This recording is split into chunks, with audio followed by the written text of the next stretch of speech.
Cette double conférence publique a pour objectif de sensibiliser les populations et acteurs sur les défis et enjeux liés à l'extrémisme violent et le terrorisme au Sahel, couplés aux causes et conséquences de la migration clandestine. Quelle action pour une solution durable? Le message, nous le centrons sur l'éducation.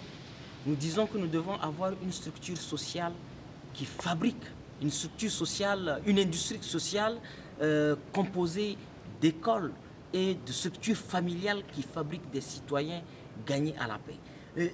Tout part et tout vient de cela.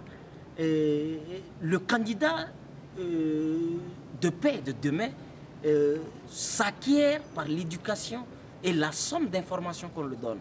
3 interventions ont rythmé la cérémonie d'ouverture de cette conférence, dont celle en premier lieu du deuxième maire adjoint de Gao qui a invité les participants à l'assiduité et au débat franc et sincère. Ensuite, le secrétaire à la communication du REPAD Niger, Morouyaye Zakariaou, a pris la parole pour présenter sa structure et ses actions multiples et multiformes entreprises dans le cadre du renforcement de la paix, de la démocratie et du développement, avant de terminer par exprimer sa solidarité aux victimes du terrorisme. Il a pour objectif spécifique de promouvoir la paix, atténuer le conflit à travers les médias, la culture et le sport, renforcer le rôle des femmes et des jeunes dans la lutte contre l'extrémisme violent. Je voudrais enfin exprimer la solidarité du REPAD à toutes les familles victimes des attaques terroristes qui ont frappé le Mali et qui continuent de faire des victimes dans nos pays du Sahel. Les objectifs globaux de la conférence ont été développés par le représentant du gouverneur de Gao, présidant la cérémonie d'ouverture.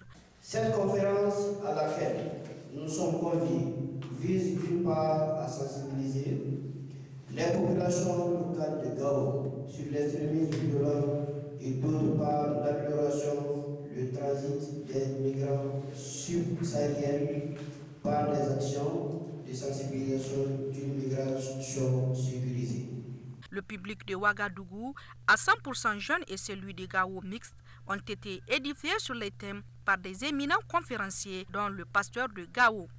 L'école peut aider à détecter et à prévenir des signaux précurseurs de radicalisme et de portées violentes par les biais de cette détection, des mesures d'accompagnement idoines des jeunes en question. Ils peuvent être aidés et une action en amont peut en effet prévenir le basculement dans une phase de recrutement et de passage à des actes violents. Ça, c'est même avant qu'on aille à la radicalisation. Exécuté dans le cadre du projet d'appui à l'atténuation des conflits et de la promotion de la paix au Sahel, cette double conférence entend faire contribuer chaque citoyen du retour de la paix au Sahel à travers une prise en charge responsable basée sur les valeurs humanitaires, de la migration, de l'extrémisme violent et du terrorisme. Une initiative du REPAD saluée vivement par tous les participants qui l'ont encouragé à multiplier au demeurant ces genres de rencontres.